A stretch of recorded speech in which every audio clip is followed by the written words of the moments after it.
on the trail, there's this phenomenon called trail magic where people basically like, I don't know. I mean, it's all different types of people, whether it's people that do this all the time or sometimes it's a one-off. People will bring hikers food and drinks. The first time I ever heard of it was like someone saying, oh, I was just walking along a stream and there's a 6-pack of beer in the stream and a trail angel left it. And I was like, shit, I want to do the Appalachian Trail. I didn't even like beer, but that idea sounded amazing to me. And we got hooked up by so many people. An Amish family invited us into their house. We stayed with a cult. We stayed in an abandoned church. We stayed in a CrossFit gym. People would drive for hours to bring us meals and cigars and our kids' favorite foods and cereals, all because they wanted to support what we were doing.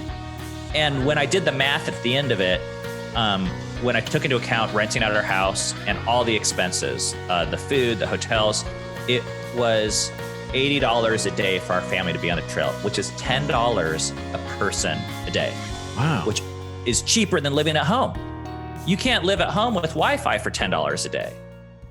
My name is Ben Crawford, and I'm the best-selling author of 2,000 Miles Together, and you are listening to the Tom Rowland Podcast.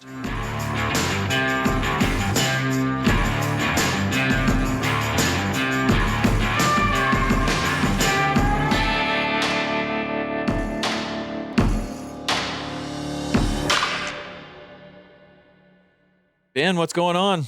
How are you? Tom, it's nice to see your face and hear your voice. Yeah. Well, man, I have a lot of questions.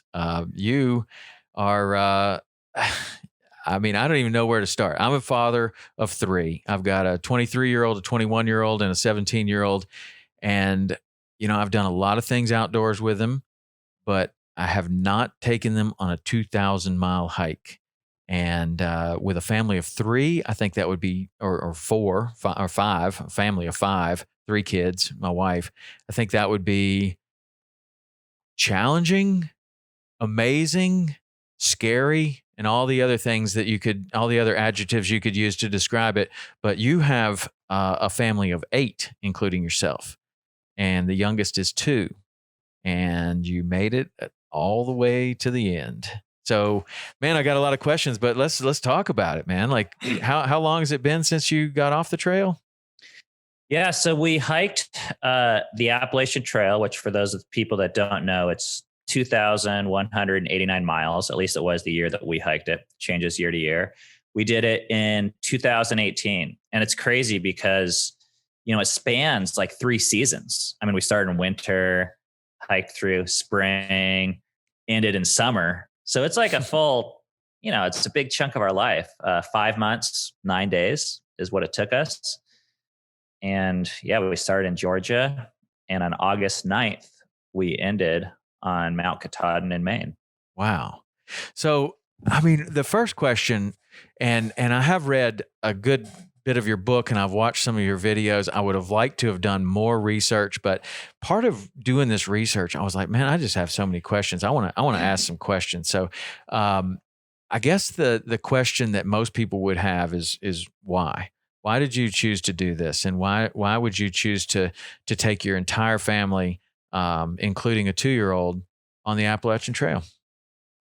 I love that question, but it's a very hard question to answer. I'm sure it is. Because, well, it's kind of funny. First of all, just speaking of the Appalachian Trail, okay, and you told me about your audience a little bit, so I feel like I have a little bit of an idea. A lot of these people that listen to your show are like discontent with life. They hear about a new adventure, they hear about a new challenge, and they like it. You know, they feel like there's more, and that's how it is with me. And there's certain people that when they hear about the Appalachian Trail, you can't, the second you know it exists, you can't think about not doing it.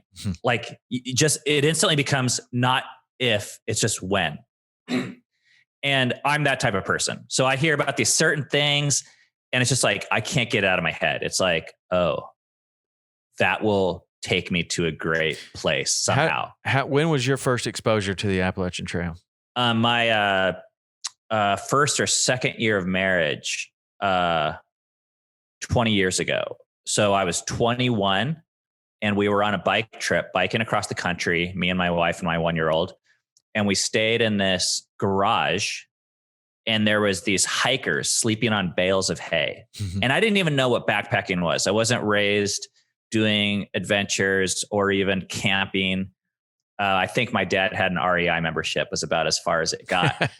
and he had been a logger in Alaska. So adventure wasn't foreign to us, but we stayed up late in the night talking to these hikers, and it was like a 55-year-old lady and a 60-year-old lady. And they said, we're walking to Maine. And I was like, what? You can do that? Like, so long story short, we got hit by a car, I think the next day or 2 days later,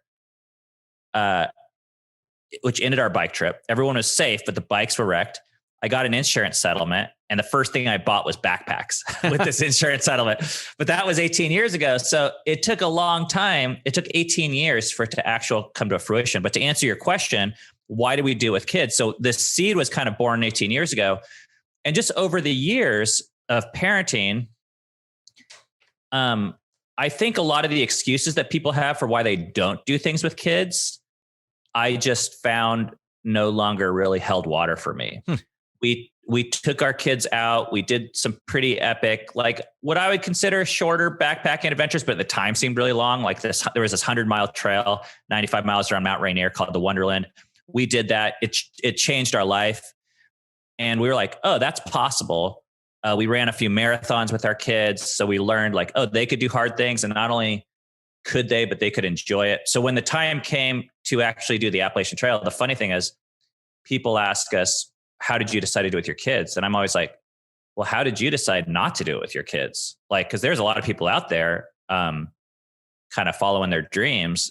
And I'm like, man, for the people that are doing it are saying it's the highest highs and the lowest lows and the most epic thing they've ever done in their life. It's like, wouldn't you want to be around your family while you're experiencing those things?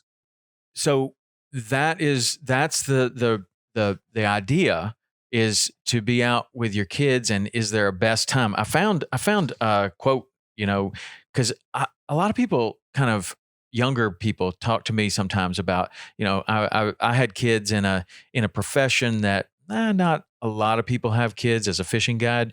And so younger people will kind of ask me like, how do you know when it's time to have kids? And I'm like, there's never a right time to have kids. Like if you wait for the right time to have kids, you'll never have them. Right. I mean, like, and so I would imagine that if you wait for the right time to hike the Appalachian Trail with your kids, and especially as yours are spread out, you have you were 38 during the book. Your wife's 37. You have 6 children, 16, 15, 13, 11, 7, and 2. So that's quite a spread. So like if you were to wait for the perfect time to take them, there's never going to be a perfect time. And there's always an excuse. And I love what you said, making the analogy of having kids and starting the trail, because it's the same excuses. And the best thing about having kids is that they actually invade your life and disrupt everything that you thought was the correct way to see the world. And that's the same thing about the trail. And in my experience, like almost any adventure period, is like the best thing about it is that it invades your life and disrupts it. So if you're waiting for a time when it's not going to invade your life and disrupt it, you're almost missing the entire point of it, in my experience. So that's incredible. I mean, that is an interesting way to look at it. And one of the things, like the quote that I had was that, or I had highlighted, is there'd never be a perfect moment. I was suddenly struck by that old adage you always hear about when you have kids. There's never a perfect time. You'll never be ready. Cami and I knew that all too well. And that's, because I'm reading through this and I'm like, yeah, that's just like thinking about having kids. And then I ran across your quote right there. I was like, well, it's exactly what we're talking about. There's never a perfect time. So you have to kind of decide, if there's never going to be a perfect time, like, why was it then that you decided? I mean, there could be a better time than with a 2-year-old, maybe. It could be argued. Well, if it's not one thing, it's going to be another. I mean, with 2-year-old, we had to wrestle with carrying him because he couldn't sustain the mileage that we did. For 161 days straight, we averaged 13.6 miles a day, every single day, which is more than a half marathon a day of walking up and down hills with weight. So I actually do believe kids are capable of a lot.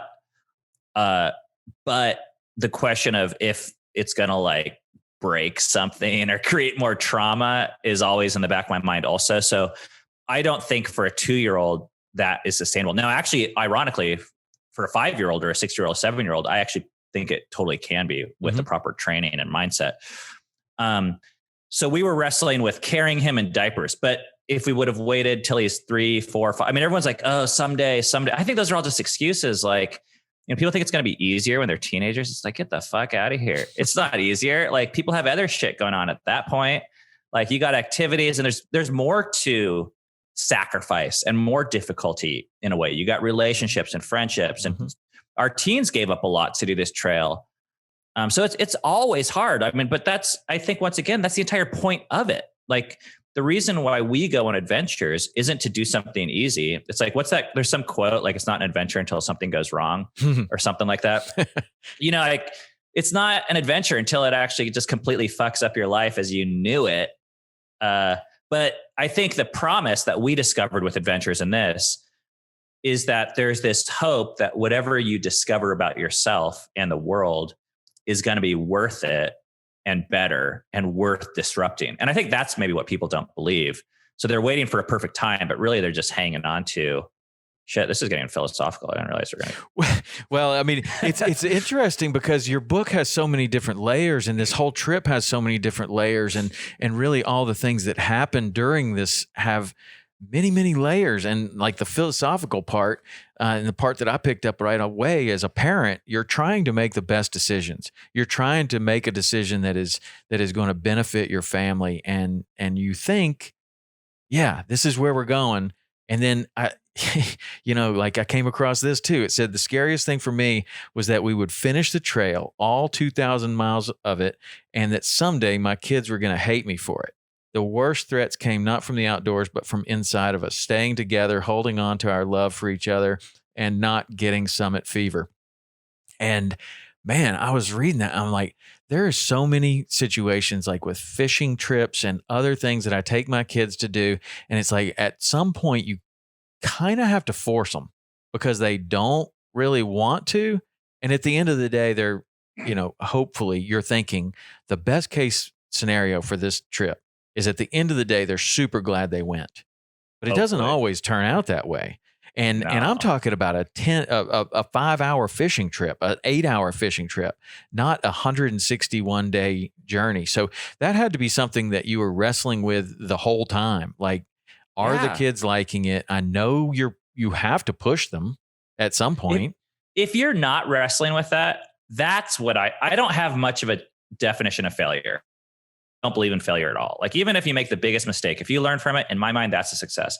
But when it comes to parenting, the only definition of failure I even have is if you're not wrestling with those questions, if you don't on some level realize that you're fucking your kids up and making things hard for them and working your own stuff out, then I think that level of pride and lack of learning and humility is probably the biggest failure I think I could commit as a parent. So yeah, wrestling with that. We wrestle with that every damn day. Because you're right, with kids, what's the best case scenario of like kids being happy through any day, whether you're at home? I mean, now people are dealing with COVID and shoving their kids on Zoom calls to talk to teachers. Everyone hates it. No one's happy like a lot of the time. But yet at the end of the day, hopefully the best case scenario I can hope is that we live somewhat intentionally and we direct our lives and our money and our time towards our values in a way that we're proud of and we can look back on and say, hey, I made that choice. But it's not like black or white. Like, that's where, yesterday I had this comment on YouTube where someone is like, in regards to a trail video, they're like, there is nothing wrong with these parents did. I back them 100%. There's no mistakes here. And I'm like, that's scary to me. Like, that person, they don't know what's going on. Probably don't have kids. Seriously. Well, or they live in this world where, everyone thought Lance Armstrong was a hero until you find out like heroes, like real heroes are flawed. Yeah. It's complicated. So yeah, we wrestled with all that every day and asked those questions. And I think the best we can do as parents is to ask those questions with our kids and say, hey, we're doing the best we can. We're going to pay for your therapy when you get older. And seriously, we do. I'm not joking. It's kind of funny, but that's our thing is like, our parents messed us up and did the best they could. And we're going to mess you up and we're doing the best we can. And you're messing shit up and you're doing the best you can. And let's just like be okay with all of it. And we've been able to accomplish pretty great things. Like our kids have a lot of, I don't know what to call it, whether it's forgiveness or acceptance of that style of vulnerability, because they feel the same thing in their life. Like they mess shit up and they like to see it modeled, like not that parents don't mess up, but how we mess up and how we deal with that and accept ourselves in that process. And do you think in your opinion, like it's one thing to kind of talk about you and your wife and how you feel about that, but how do you think that's all kind of reflecting with the kids? And you just touched on it there for a second, but like during this whole trip, like, are you noticing that everybody's got like becoming more accepting of one another and everybody's kind of accepting that you're in this situation and there's not a whole lot anybody's going to do about it? So this is kind of what we have. Man, that's meta stuff. Like in this situation, we're like lying and be like, hey, things are going to be okay. This is great. Like you're doing a good job. Like just like any coach would, when you see your team is losing, you're just like, you guys got it. You guys are great. We had to like play this role for a while. At least it felt like it, because there was these days where it was so cold. We're going through waist deep snow, 20-mile days, so painful. I mean, this is especially in the beginning. It wasn't all this way, but where it just felt like there was no hope. I mean, you're 2,000 miles from someplace that you're walking to, and then you bust your ass all day long. You wake up as early as you can, you hike as late as you can, and you get in 8 miles. I mean, and you like on a map, you literally can't even see any progress. Like it's like less than a literal pinpoint. So in terms of like morale, we had to find other things to focus on to boost our morale.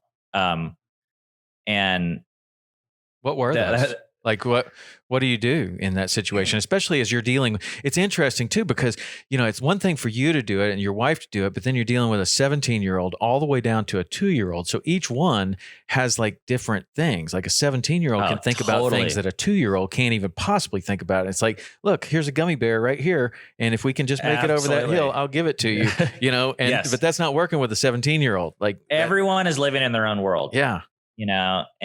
But actually, one of the cool things about hiking was, and one of the reasons why we did it, it's a pretty big equalizer. Like, I mean, if you think about everyday world, like I come home from work and I'm doing a podcast with you and talking and selling copies of my book, and I might land a book review that I care about. But I come home, my kids don't give a shit about that. Like they're happy about either their video game or a new album being released by Taylor Swift, or something else is the highlight of their day. Now, hiking is a little bit different. Hiking, when you bust your ass in the snow and your feet hurt and your shoulders hurt, and this is, by the way, for all 7 people, everyone's shoulders hurt. Everyone's freezing their ass off. Everyone's hungry. And then you roll up to a hotel and you feel the warmth and you're drinking your cherry Coke or your beer and you see the pizza that lands on the table.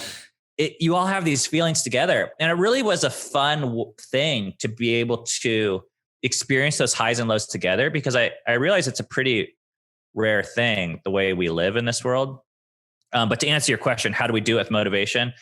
There's a lot of ways, but I would say the biggest way was to set short-term goals. Like one of the big misnomers about the Appalachian Trail is you leave in Georgia and then you walk through the woods for 2,000 miles and then you end up in Maine. It's like not like that. I mean, you're going through towns every 3 days, every 2 days. You have access to roads and towns and grocery stores and whatnot. So we basically broke it up. I mean, not on purpose, but how it kind of ended up saving us was every 3 days you'd roll into a town. And early on in the beginning, when it was so cold, a town meant a hotel, which meant a hot shower and brushing your teeth and eating at a buffet and getting pizza and beer and cherry Coke and turning on a television and sleeping in sheets. I mean, just the most things that seem so simple now, but everyone looked forward to those things. So we'd say, hey, we have 25 miles to the next hotel, and every mile counted at that point. And then you step back 5 months later and you're like, shit, we just walked 2,000 miles. Yeah. That's crazy, man. I, when this first got set up, I was like, I got to check this out. So I'm sitting with my family.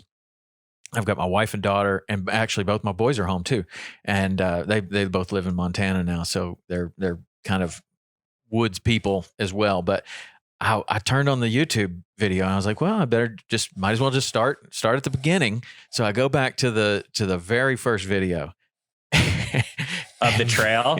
Man, yes. Oh, gosh, shit, that was dark. What a day. I mean, you start out, it's freezing rain. You don't even make it like 400 yards and you're back in the van. I mean, you had me hooked right there. I was like, oh my God, this is going to be the greatest video series of all time. And then like I watched a little further and it's like, finally you make it to a hotel and the whole family gets sick, like barfing everywhere. And I was like day oh my 3. God, this is like, and I'm looking at my wife and I'm like, could you believe this? Like, could we have done this? This is amazing. And she was glued to it. She was just like, what are they going to do next? They're going to Costco. Let's check that out. like the whole thing. I mean, but there's just all these adventures. Like everything is an adventure. And we have a family of 5, like all of us. And even when my daughter was a baby, like, I mean, just, I mentioned it in the beginning, going to the grocery store with a bunch of kids is an adventure.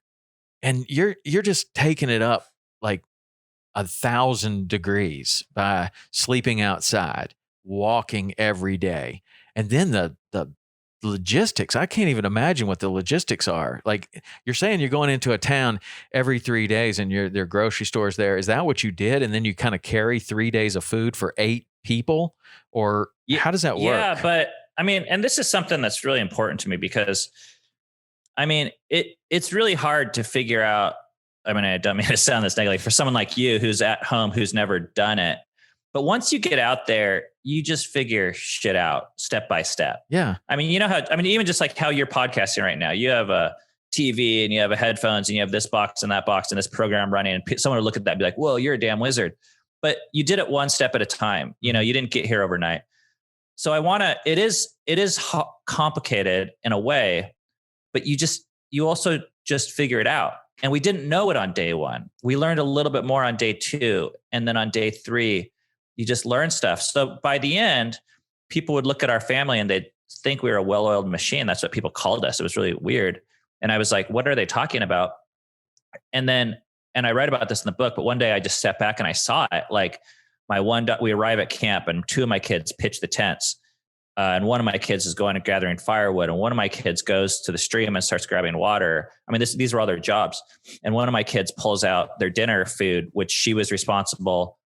My 17-year-old is responsible for buying, carrying, and cooking all of the dinners.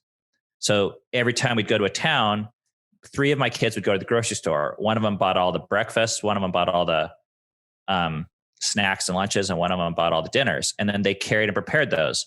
But that's like their only job, I mean, not their only job, but that was their main job. And I didn't have to think about it. We learned to delegate and we learned to trust our kids and empower them. And it looked complicated as hell to people. But if you look at it on the trajectory of the 161 days, it was all just like one little mistake and one little lesson after another to a point where, yeah, it's pretty amazing from an outsider perspective. But when you're in it, like it's pretty simple stuff actually, but that's I guess one of the big things was book and kind of our lifestyle. It's easy to turn us into a hero by saying that's amazing. But at the end of the day, like what did we actually do? We walked. That's it. Like literally something anyone with legs can do is walk. And it ended up being this amazing story, but I think it was more amazing for what we didn't do. Like we didn't quit. We didn't stay home. We didn't walk away. So that's why I want to demystify it a little bit and say like, I think we get addicted to comfort or technology or, and I'm not against these things. They're great. They're fine. But for people that want to live more adventure, I think it's possible. Yeah, it is possible, especially with small steps, like you're saying, and it seems I see what you're saying, but at the same time, I have done a considerable amount of backpacking, and packing for 3 or 4 days is, a challenge at first. Then you kind of get to figure it out. Yeah. Packing for 8 though, that's different. It's definitely different. Well, my wife was really good at that, and she had spreadsheets, and, we were having to buy 8 pairs of gloves and 8 pairs of shoes and this and that, like in the beginning. So there was definitely some organization required. Yeah. And then the other thing that's difficult too, and you do touch on this in your book, is that, packing for 8 is one thing. Buying gear for 8 or buying gear for 1 can be very expensive. And you were saying, and it should be, because you're trusting your lives to this gear, whether it's the tent or the rain jacket or whatever you're wearing. And now you're doing it for 8. And so you had to get pretty creative about how you were doing that. And I'd kind of like to know, like, how that happened, because to just take a break for 161 days from your regular life, that's what a lot of people are going to be interested in. Like, how did you make that work? How did you and your wife make that work to where, financially this is going to be something that you're able to do? And that's freedom. I mean, that's freedom to be able to just stop what you're doing and go for 161 days. I mean, I don't know. How did you do that? Yeah, I love that question. I mean, I'm sure we could talk about that for a while. So you let me know where you want to go. We got plenty of time. But, I mean, I was fortunate enough to be able to retire probably in my mid to early 30s. And I started taking on creative work that I enjoyed at that point. I mean, I didn't stop working, but I stopped needing to work for money. And I was involved in a startup and selling a few businesses, and I bought some property, and we weren't rich at all, but we made more than we spent. And I knew I would rather spend less and live in a cardboard box and not have to be accountable to a boss or a project or a client every day than have a fancy car, but yet have to be somewhere between 9 to 5 every single day. So we made some choices early on about stepping back from kind of the grind or the work to live a life that reflected our values of what we really wanted, not what we felt like we had to do.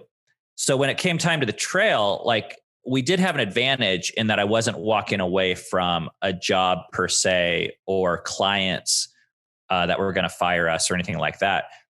But it's still hard to uproot your life, everything as you know it, and replace it. But this is what I want to talk about, because in terms of the adventure itself, people hear it and they think, oh, that's crazy expensive and all this. I think I budgeted something like 50 grand. REI says $5,000 a person on average is what it takes to hike the AT, which actually, if you think over 5 months, is not crazy at all. I mean, It's way cheaper than Disneyland. Mm-hmm. I mean, people drop 5 or 10 grand on a week all the time. Yeah. So with 8 of us, that'd be 40 grand with a 10 grand buffer, is not unreasonable at all. But when it all was said and done, and this includes renting our house and just amazing. So on the trail, there's this phenomenon called trail magic, where people basically I don't know. I mean, it's all different types of people, whether it's people that do this all the time or sometimes it's a one-off. People will bring hikers food and drinks. The first time I ever heard of it was someone saying, oh, I was just walking along a stream and there's a 6-pack of beer in the stream and a trail angel left it. And I was like, shit, I want to do the Appalachian Trail. I didn't even like beer, but that idea sounded amazing to me. And we got hooked up by so many people. An Amish family invited us into their house. We stayed with a cult. We stayed in an abandoned church.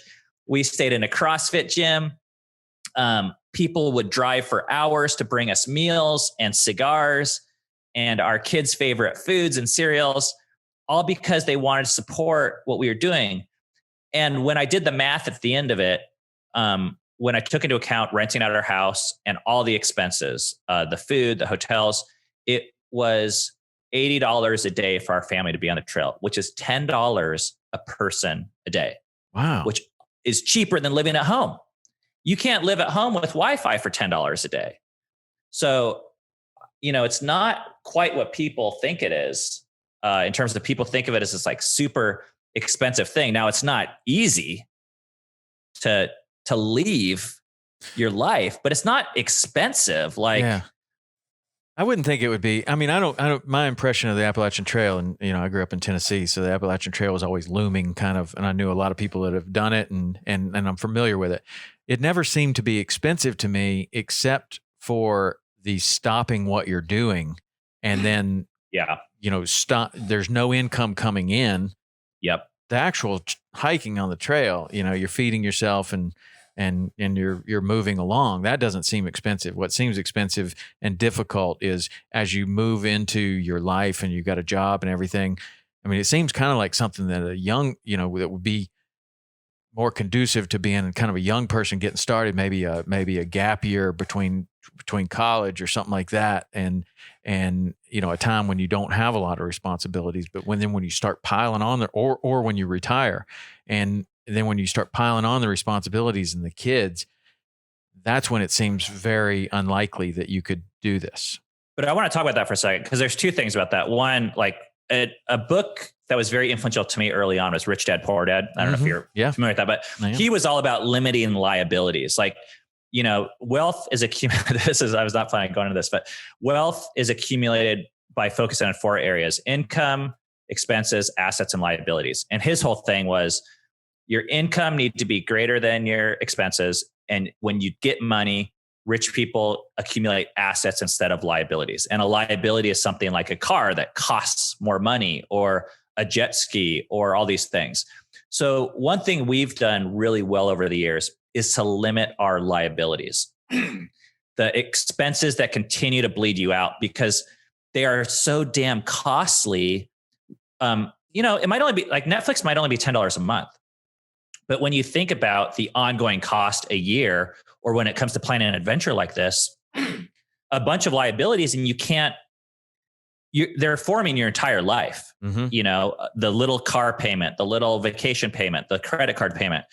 So that's really important to me. And then the second thing I want to mention is just, if you actually do the math I think our family was 23 grand, maybe before the vacation income rental for renting our house out. Sorry, we rented our house out as a vacation home while we were gone, but 23 grand. I mean, from some people, they hear that number and they're like, that is a crap ton of money. There's no way I'm ever going to have 23 grand coming in my pocket.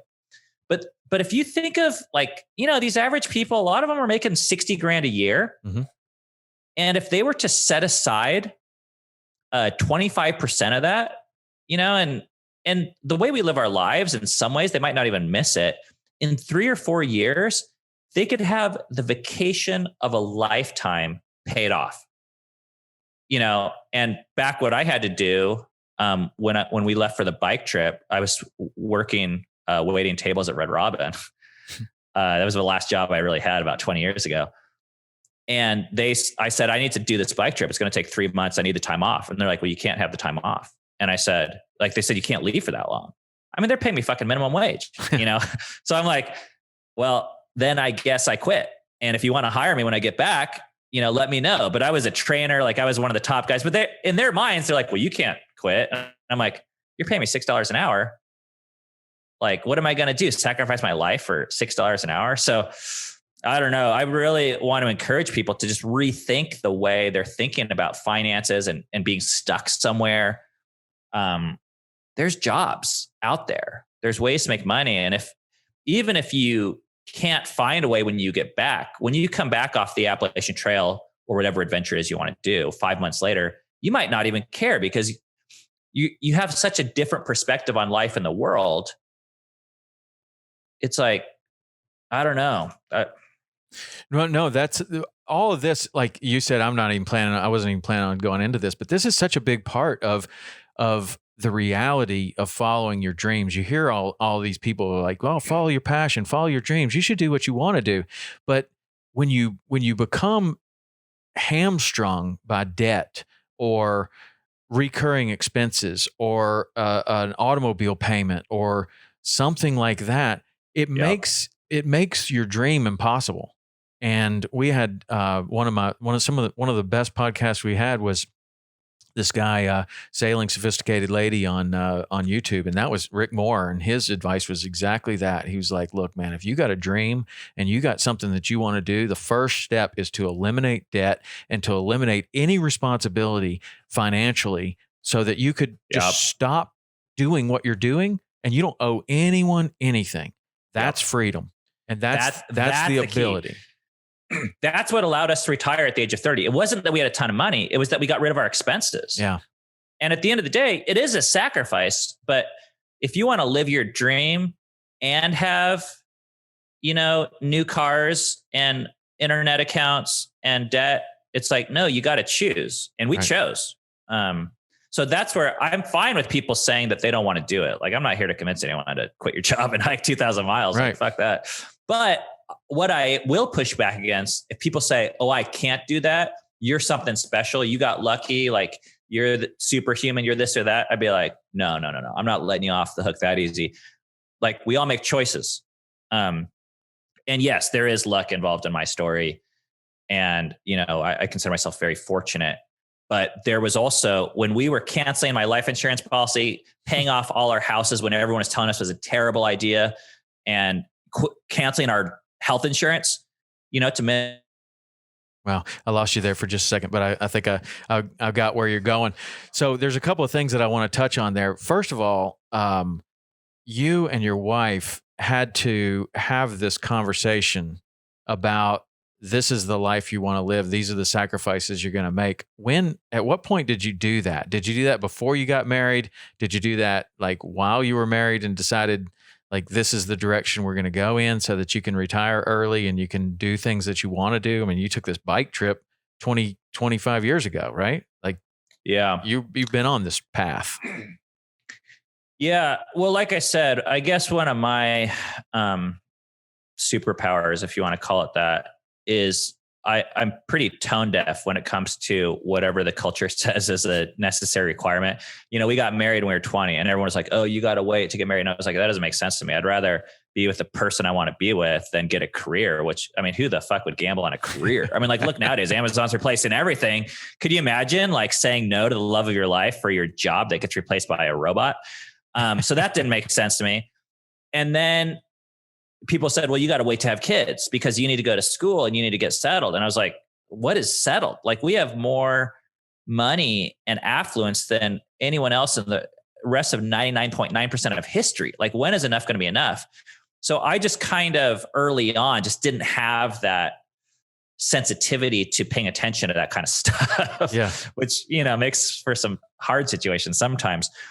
Early on, our bent was more religious. And with my wife and I, we wanted to be missionaries.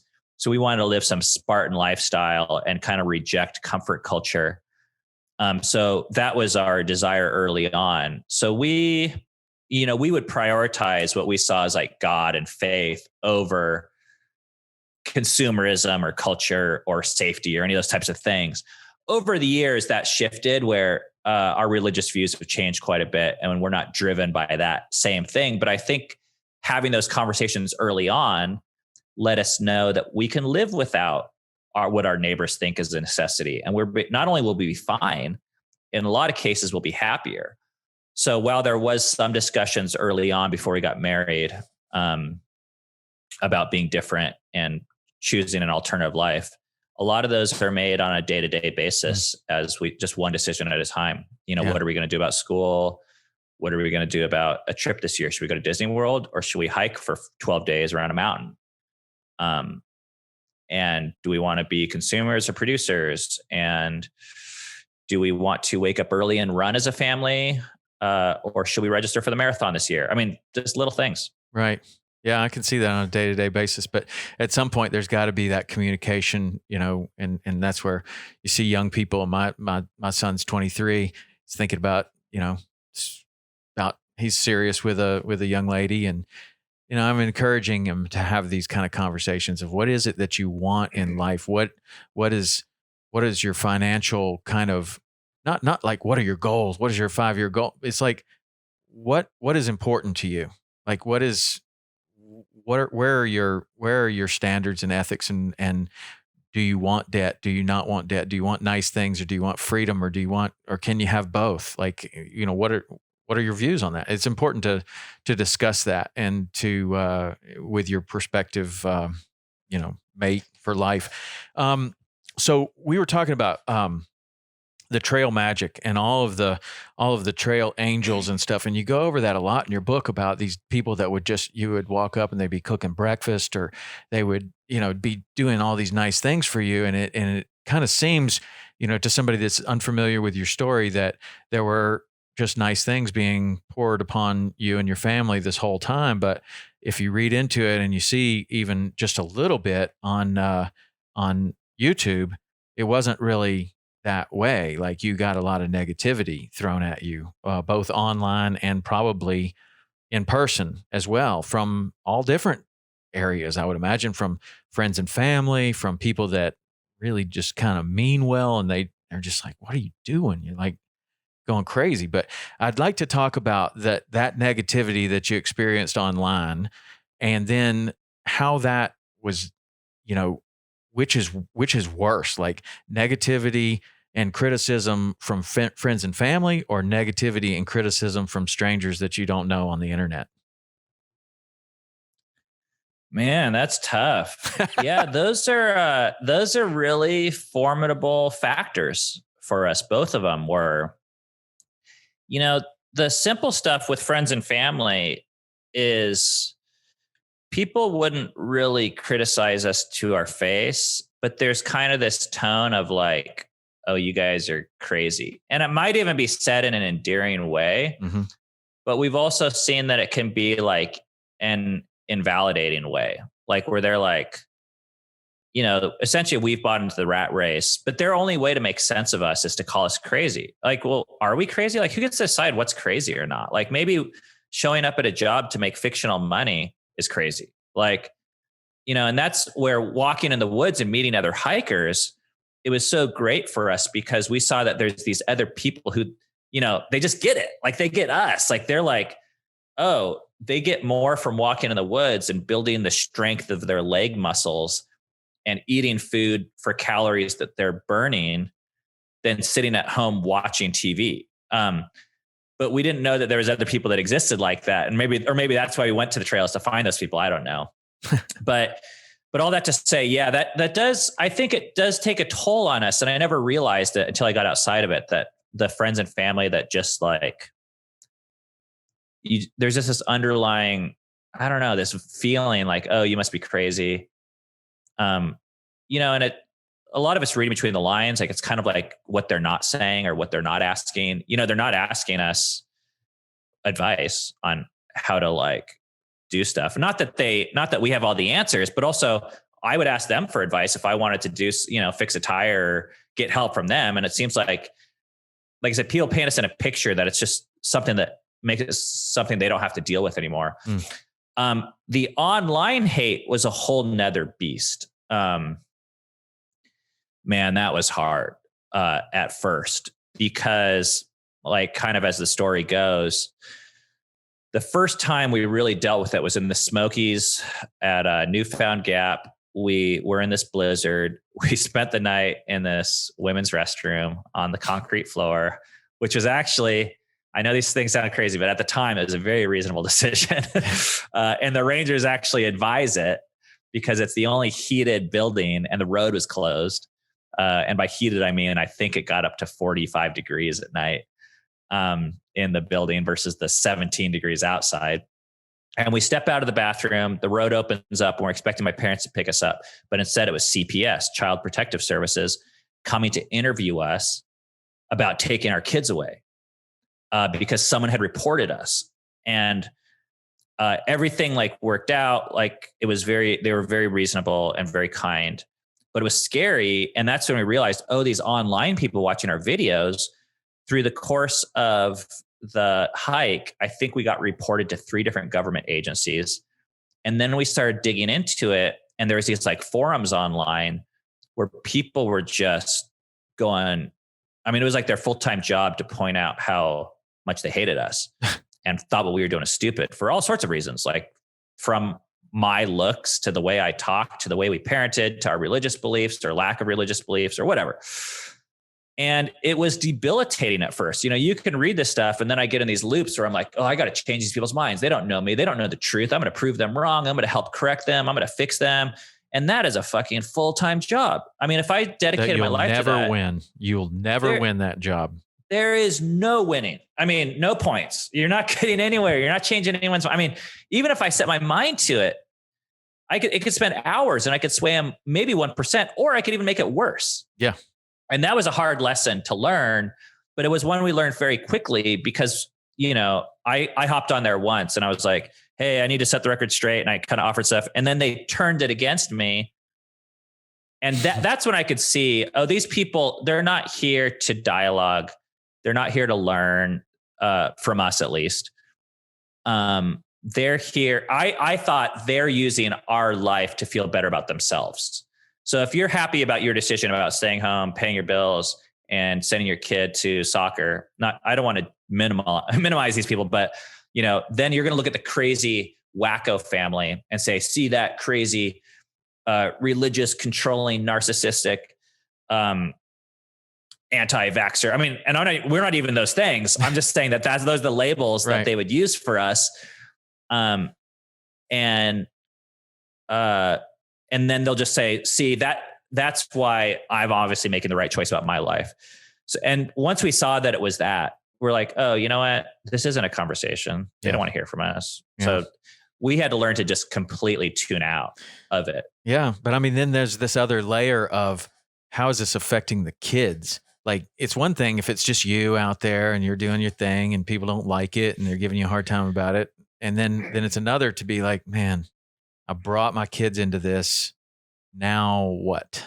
Like, was that a thought? Like of how the kids are handling the online stuff? Not really, because they didn't even know about it. Oh, okay. And that's the cool thing about the trail. And I see with all of life, you know, we get in a pattern of thinking that like whatever's happening on here is real life. Mm-hmm. Like what's happening in the Capitol right now matters to me. And like most of the time it doesn't affect my day. It's not even going to affect my year. It's not going to affect my lifetime, at least in a way that any amount of effort I expend is going to make a difference in that world. But the amount that we stress about it sometimes is way out of whack. You know, what matters to my kids is, do I love them? Do I say something nice about them? Do I like, you know, do we have an adventure plan this weekend? Like that. So on the trail, there was such a stark reality difference between what was happening in this virtual world, which may have been Alice's Wonderland for all they were concerned, because it didn't exist. You know, like 1,000 people are sitting in their bathrobes at home saying they hate us. Well, if we're not reading it, we literally don't know about it. And then we walk into a shelter and there's 10 friends that are wearing boots covered in mud and they're like, Crawfords, and they like clap when we walk in. They're like, we missed you. We love you. Here's some pancakes. They like love us. So it was all about which world we decided to focus on. We could read this and be like, oh, this is important. We need to know like what's going on. And some lady in her bathrobe in Massachusetts is saying about us right now. It's like, or we could enjoy the damn pancakes and be like, this is what is real.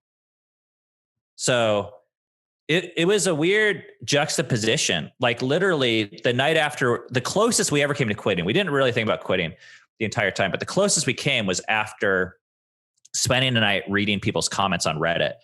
And it was so depressing. And I couldn't tell what was real and what was not. And these people were getting in my heads. And I was like, wait, am I a bad dad? Are we making a huge mistake? Am I just doing this to control everybody? Is this going to ruin my kids' lives? Because that's what people are saying. And somehow we like got it shut off. And Cammie, my wife, and I, we were like, dude, we got to stay off there. Then we roll into this trail town called Hot Springs. And like we had just got done with the Smokies. And we roll up to this bar and everyone's like looking at us and they all knew about us. They had all heard about us coming through the blizzard, and someone like pays for our meal, like anonymously. And another hikers slowly like come up and they're like, hey, I just want to introduce myself. And we were like, damn heroes, like in real life at this bar, like people were buying our drinks and stuff, you know, it was like we came back from the war, but then online we were villains. So it's like, well, which are we going to pay attention to? Like, Yeah. That's bizarre, man. And then That was so bizarre. Then, you think about it, like if you had done this 20 years ago, rewind the clock before there's YouTube, you would have been an urban legend. Like people would have heard about this family that once walked the Appalachian Trail, but there wouldn't be YouTube or Instagram or any of Reddit or any of these places for people to talk about it. So that's kind of a weird thing too, is like just social media, just the internet, just all of that brings all this attention to something that would never have, you wouldn't have even been able to get attention. I mean, you would have a magazine writer at every stop. You still wouldn't have gotten as much out of it as you did with YouTube, and not, I mean, as much out of it. People wouldn't have been able to experience your story the way that you can today with YouTube and all these other things. But I don't know. There's so many people that just want to judge, and you're the one that's out there doing it. It's like that Teddy Roosevelt quote about the man in the arena. It's like, it's easy to criticize. Yep. Unless you're the one there. But it's weird. I mean, I know, because you have a public platform, but literally when you put stuff out there, 1 million people can have an opinion about you. Yeah. That feels important for some reason, just because it exists. But like you said, even 10 years ago, it's great when it's positive. You're like, wow, dopamine going crazy in your brain. Oh, look at this. Everybody likes what I'm doing. This is great. But then when it goes negative, man, woo, not well. And we've even learned we had to get rid of feeling good about the positive stuff in a way, because, it's like, so I played professional blackjack for 10 years and I ran a team and I'd train my players. And, we learned to beat the game mathematically of blackjack. And when they go into a casino and they won big and they get all excited, I'm like, don't get too excited, because when you lose big, it means you're going to feel all crushed. And you trust the math. You get excited for playing the game right, not for the wins and losses. The wins and losses will take care of themselves. Because if you get fixated on the result, the internet will fucking love you one day until they hate you. Right. But either way, it's not real. Like, they're just using you to get through their day. And the second it makes sense for them to fucking burn your ass and light you, tar and feather you and publicly and burn you at the stake, they'll do that in a heartbeat. There's no devotion there. Yeah, no, they didn't know you to begin with. Now, what's to think? Why would you think that they would be loyal to you when they never knew you to begin with? The people that are going to be loyal to you are the people that really know you on a personal level, know who you are, and know what you're all about. Hopefully that's the case. Hopefully. Yeah, man, you're an interesting dude, man. I mean, more and more I talk to you, you ran a blackjack team. I've never even heard of someone running a blackjack team and playing professional blackjack. What do you do on a blackjack team? Is that counting cards and yeah. Is it? Exactly. Yes. Counting cards. So I got back from this bike trip when I was 21 or something. And I was a Christian.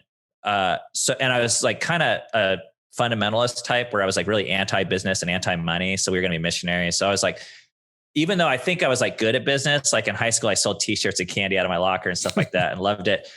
I decided to like reject money or being good at any of those things. But then I got back from this bike trip. I told you we got hit by a car and I had 2 or 3 months free. And I was like, what should I do with my time? I didn't want to go back to work because I was planning on biking across the country the whole summer. And I had bought this book on how to beat the game of blackjack mathematically. And I was like, oh, this would be a fun hobby. So I read the book and I started doing it. And I took $800 to the casino, lost it, took our last $800 and I won and I kept on winning. And it's not actually that simple. So I don't want people to think it is, but went on to start a blackjack team where I trained we had 20 or 30 people playing for us at its peak at a time and $1 million worth of investors. And we were playing all over the country / world. And I was just managing the team. Then we built a website, which I think is the largest blackjack training website in the world to this day. Wow. So it was where I got my business education, coming from a anti-business religious perspective. That was my school of hard knocks, was running this blackjack team and learning how to write emails to investors that and say, hey, we won X amount at a casino this last month. One thing I've always wondered about that is you always hear about counting cards and how that's, I don't know if it's illegal or just looked down upon by the casino. They'll kick you out or whatever. Is it legal to count cards? It is 100% legal. Well, I would imagine. I mean, now I can imagine, like, if you've got some device and you're doing something with a device, I could see how that would be totally illegal. Like that's not allowed, right? But if you can do it with your brain and your eyeballs, that used to be legal. Yes, you're using your brain, you're using your eyeballs. It's one of the most, to the casino's credit, it's one of the most, the biggest misnomers that exist, because all card counters are doing is taking the same information that's accessible to anyone, and they're using their brain to take that information to make a decision based on the future, which, by the way, is what the casino encourages you to do with things like a roulette wheel where they put all the numbers up and they say, oh, it hit black. They're just using false information to try and get you to make that decision. Yeah. So when they encourage you to do it, for some reason, it seems right. But then when you do it, I mean, essentially, for it to be illegal, they would be basically having to say that doing math in your mind is illegal. Right. That just seems like context. Okay, you're smarter or more organized, or you can organize your thoughts better than someone else, and so therefore you win. Maybe if you can organize your thought better than the casino thought you could or bet you can, then you end up winning a lot of money.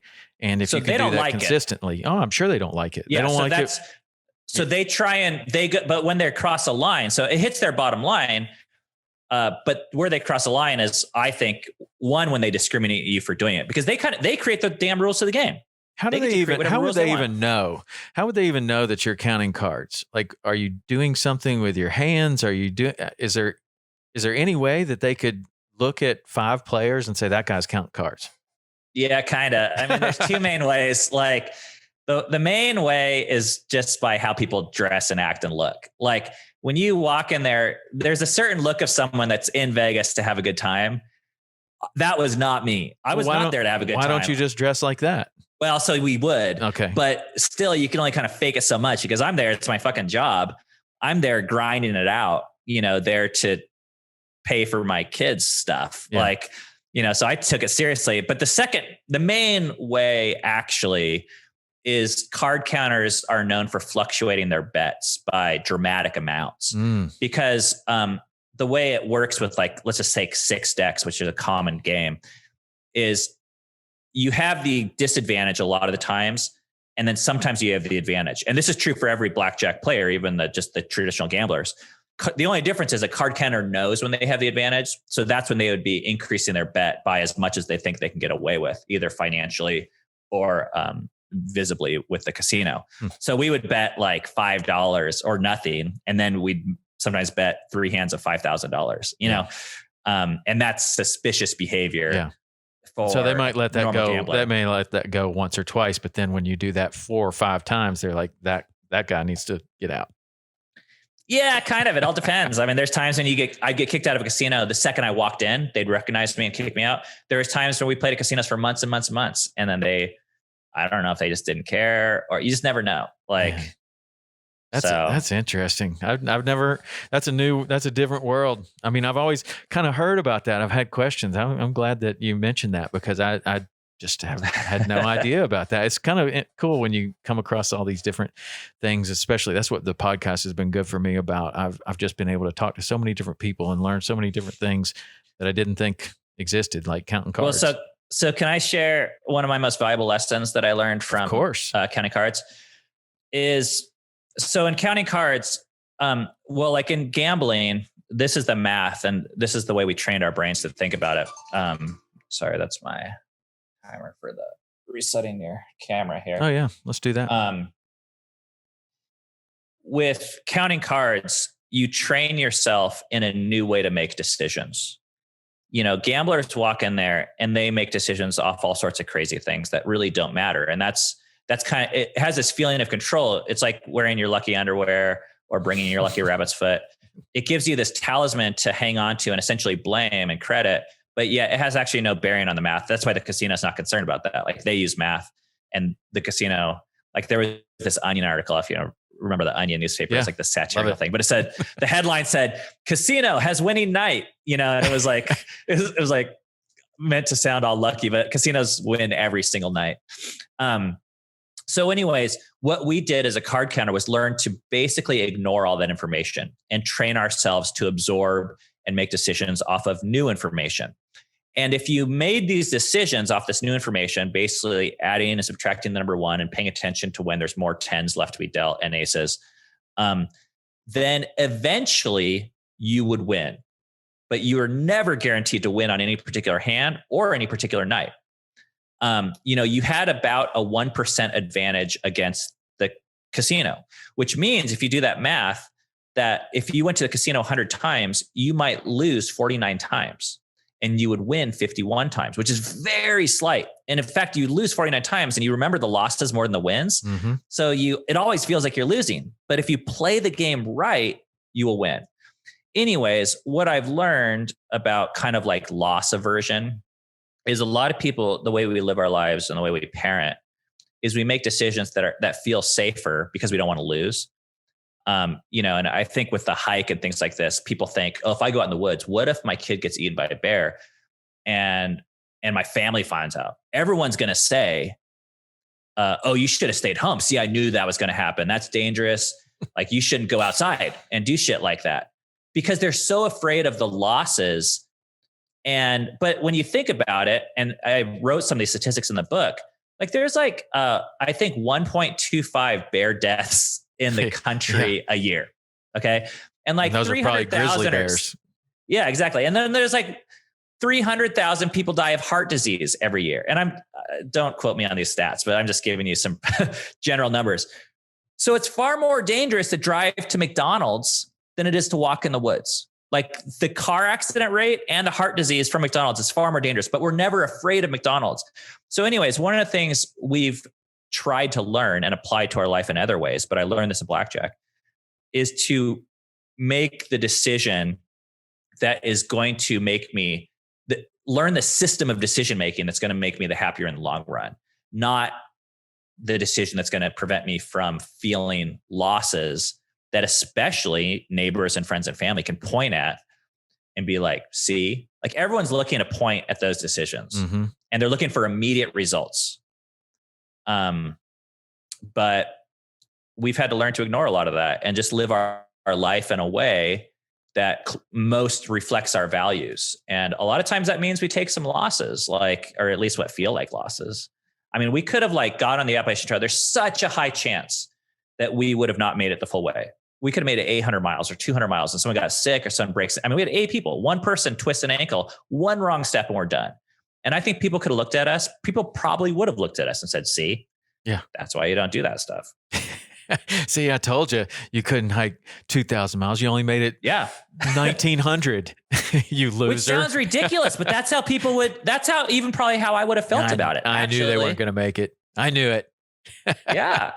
But what comes out of that though, is with your attitude of there is no failure. If you had made it 800 miles, you go away with something. Like you go away with well, maybe we didn't make it, but maybe what we got out of it was even better than making it because we learned these lessons, which is something that kind of I wanted to talk to you quickly about. Like, I'm sure that people will ask, like, what's the most valuable lesson you learned on this trip?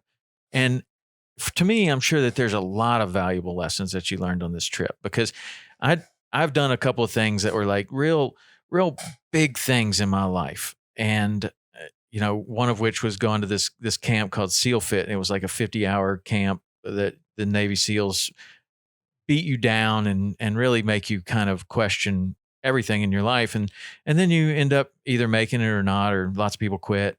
And then there's another event that I did like that. And then you put the two, you come away from one event and I was like, oh, this is definitely the most valuable lesson I learned from that event. Then you go to this other event, like, oh, I learned this big lesson from this event. Then you go on about a year later and you're like, you know what? The most valuable thing was actually both of those events, which taught me this. And then maybe a year later, you're like, man, I'm really glad I did those things. But the real takeaway is this. And I just kind of wonder like what your thought process, what your family's thought process has been about that most valuable lesson and how that has kind of morphed into a couple years later now you're like, no, the real takeaway is this. So I just wonder if like you could go through like the few things that you thought were the big takeaways and then maybe where you stand now. Yeah, I love that. And I guess in the course of writing the book, I was forced to try and create these lessons into chapters. Yeah. So I did put some thought into that.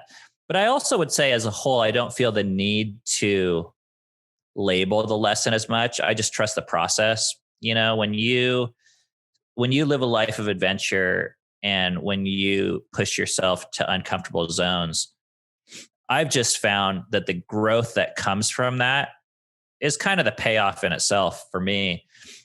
And what's tough about our family is there's 8 people and 8 people have 8 different perspectives, and I can't represent all of us, but I will say, as I guess one of the leaders of this trip, that just the shift in perspective to me makes it worth it. When you leave home, you see the world differently. When you walk through waist deep snow, then when you walk into a hotel, you see a hotel differently. You see running water differently. You see a carpet differently, and you see each other differently. To me, that was one of the biggest benefits. I don't know if it was a lesson so much as it was, I carried my 2-year-old for about the first 700 miles of this trip. His name is Rainier, and I carried him on my back. The pack that I carried him in weighed 44 pounds. And I lost about 30 pounds, I think, in about 3 weeks on accident. Like I was eating like crazy. We were eating large pizzas as an appetizer. And because we were hiking so much and losing so much weight, and it got to a point after about 700 miles where my hips started going numb, my upper thigh started going numb. I was so worn out, and I would take these naps where I'd set my alarm for 8 minutes, and I could fall asleep in about a minute, just sleeping on pine needles. And I would get at least 4 or 5 minutes in before I could wake up and feel a little bit better for maybe another 20 or 30 minutes before I have to do this again. I was so worn down. And one day it was in Shenandoah National Park, and I roll up and my kids are waiting there because we were always lagging behind carrying the baby. And my daughter, she was 16 at the time. She's like, what's taking you guys so long? And I'm like, we're carrying your fucking brother. Like, give me a break.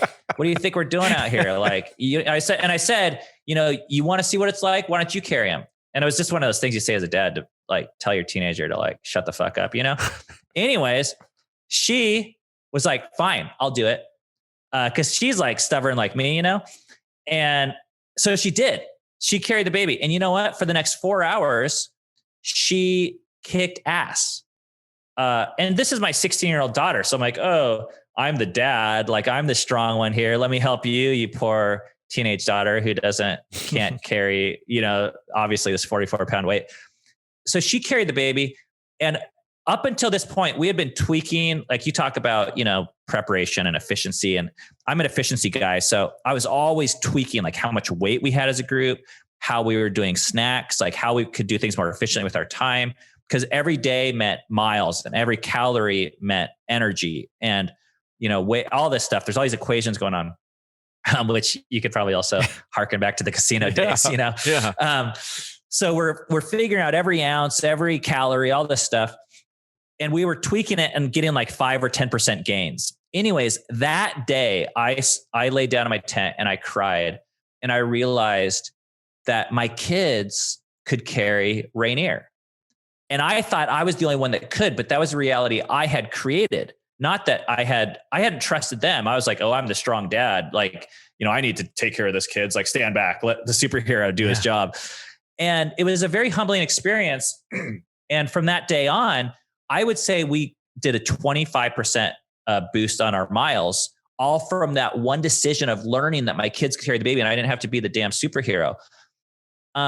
So really my point in all this was I got a new perspective on my kids and even myself of what they were capable of and how I was preventing them from growth. Like a lot of times we look at our teenagers and we're like, oh, those fucking consumers sit there and play video games all day and spend my money and don't do shit. Well, I have to go out and work and do all this stuff. Well, I've learned that I think our kids actually want to do more. Mm-hmm. But I was the one preventing them from, because I was enabling them and didn't believe in them and didn't want them to make mistakes.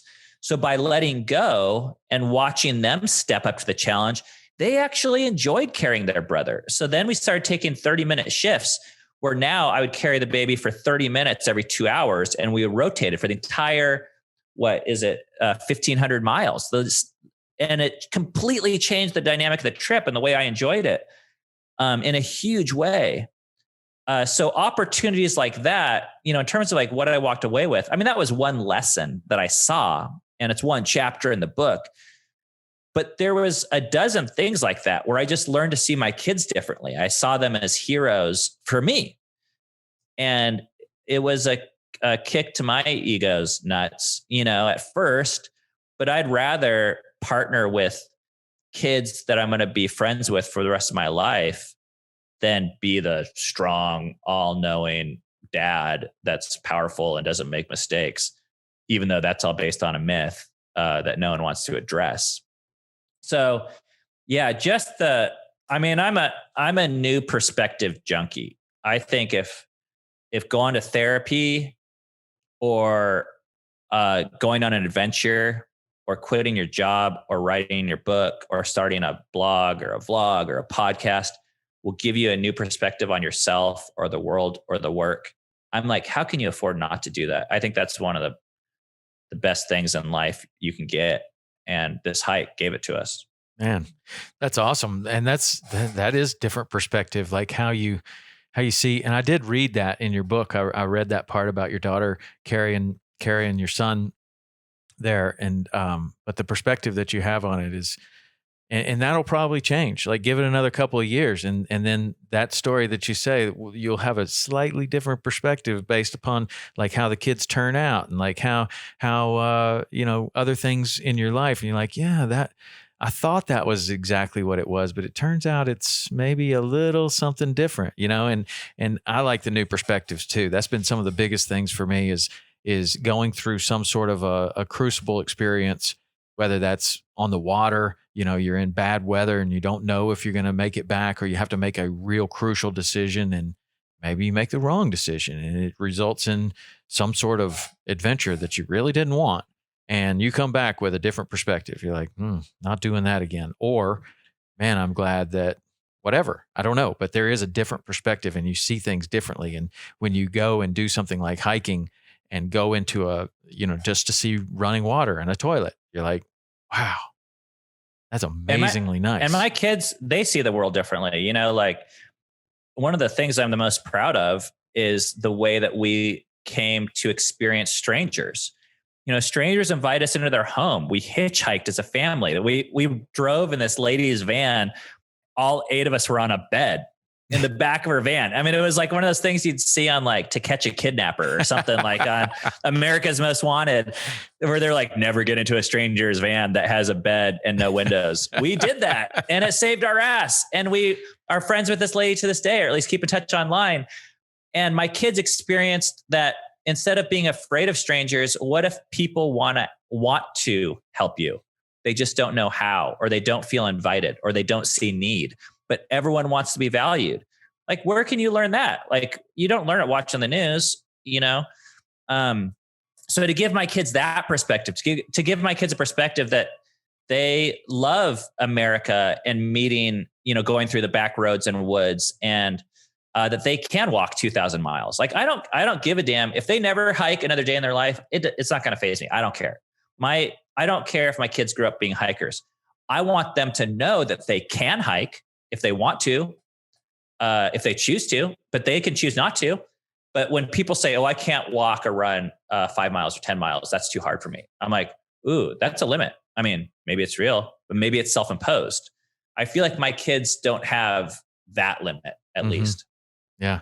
Interesting. I've through your book, as I was reading it, I picked a couple of quotes and just kind of wrote them down here. And some of them are interesting to this conversation we're having right now. It says, through our own journey, we'd learned an unshakable truth. If we didn't find a way to validate our children's voices, then someday when they found their courage, they would choose to walk away from us too, which is kind of what you're talking about there. Like you validate them and have this experience with them to where you respect them and you kind of understand one another, that you're trying your best and you're going to make some mistakes.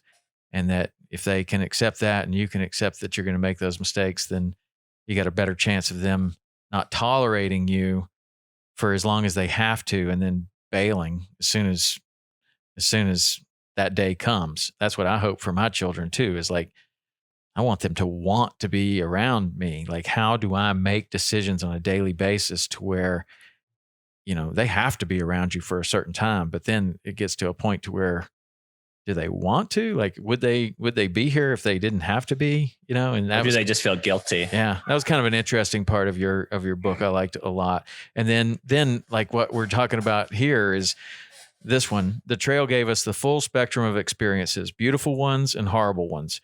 We couldn't pick and choose what we took away. We'd gone out there to experience it all.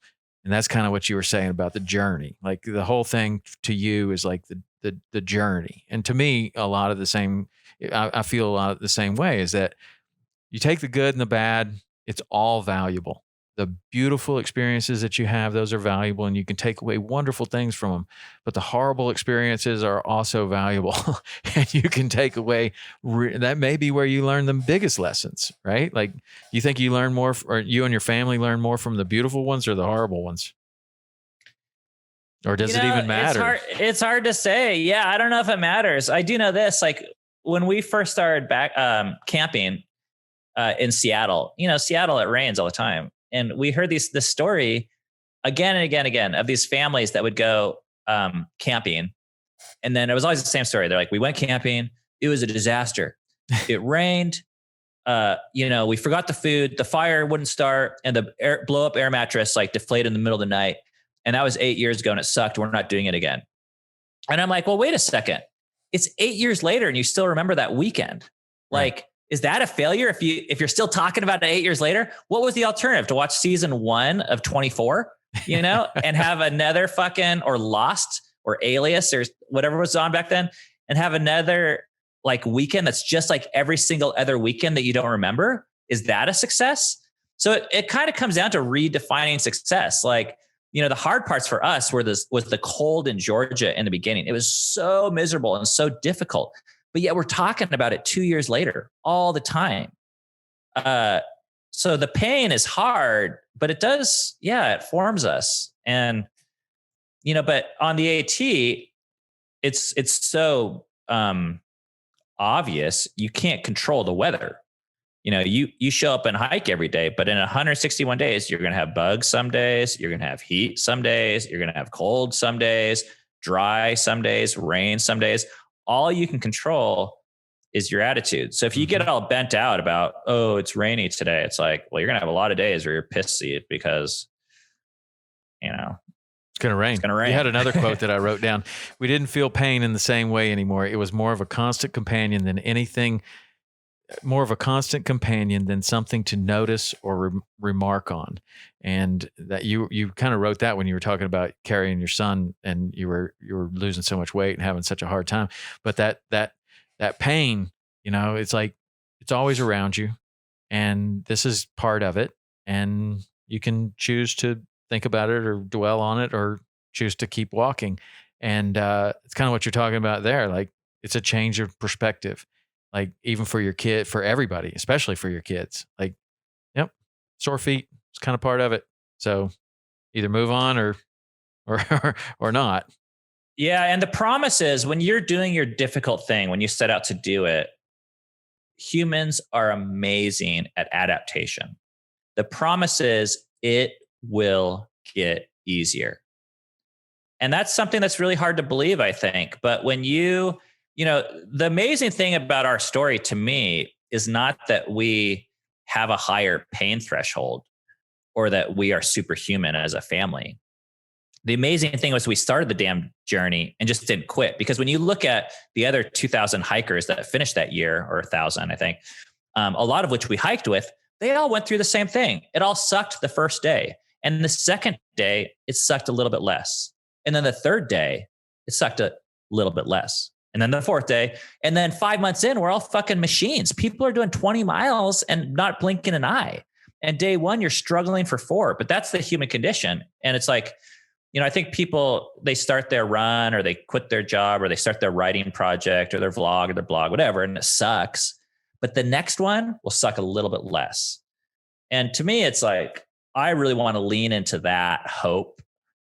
And I've just seen us go through amazing changes. So as you're saying, and that, to me, that's a kind of an ode to change. Like the change will happen. We'll get used to, like it says, what pain was our companion. It hurt the first day, but you get used to it to a point where you're like, oh, that's just my legs hurting. Yep. That's been every day. And it's not going to kill me. Yeah. Funny thing when you say, about the change and all of that is I came across one little entry that was your daughter's journal. And it was like a couple days in, maybe day 4 or 5. And it's like, I hate this. I've hated every day of this. I hate every moment of this. I don't want the AT to change me.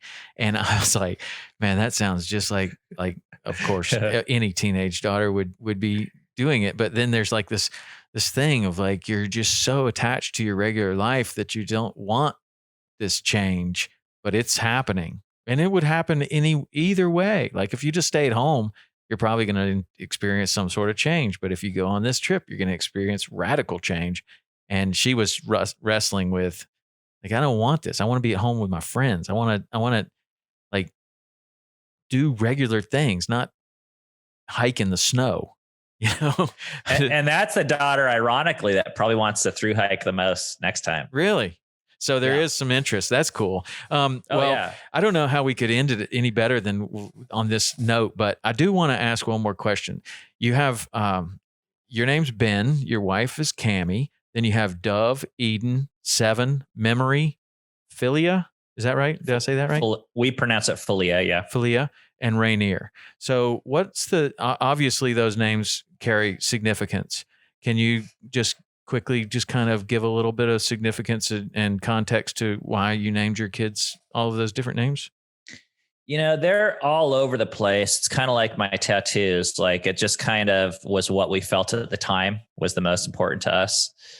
And once again, I would say, I guess the important thing that I see was that, how I said in the beginning, my superpower is to ignore, we didn't name our kids Megan or Luke or Scott, not because I'm against that, but just because we felt like the name had this other potential to really memorialize and signify something that was important to us at the time. So a lot of them are probably more religious in the beginning.